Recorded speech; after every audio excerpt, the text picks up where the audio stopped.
या रसूल अल्लाह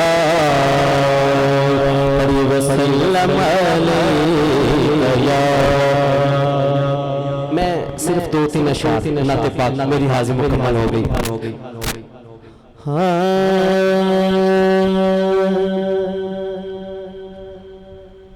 दिल की दुनिया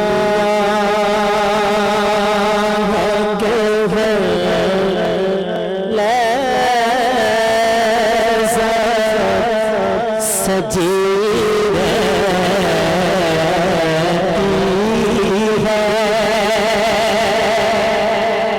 जदों भी महफिल होने कोई इस तरह का कलाम पढ़िया जाना सूफी साहब की अखां च आंसू आ जाते। समझ लो मैं उन्हां दी तरफों पढ़ना। दिल की दुनिया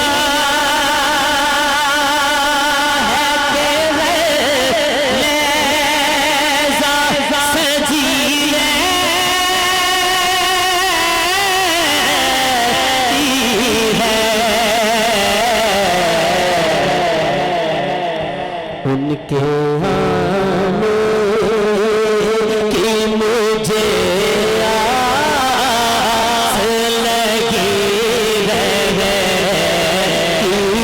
है। उनके आने की मुझे आस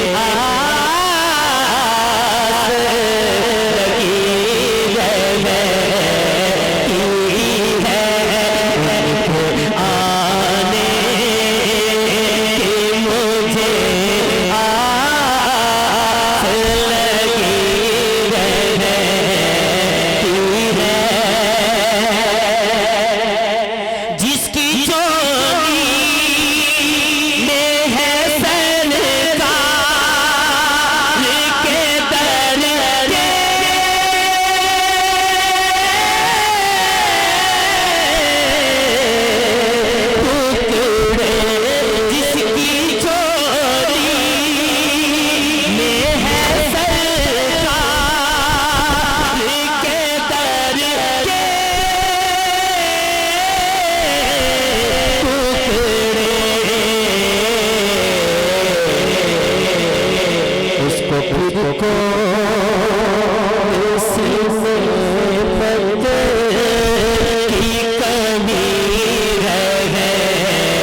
मैं वो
एक ही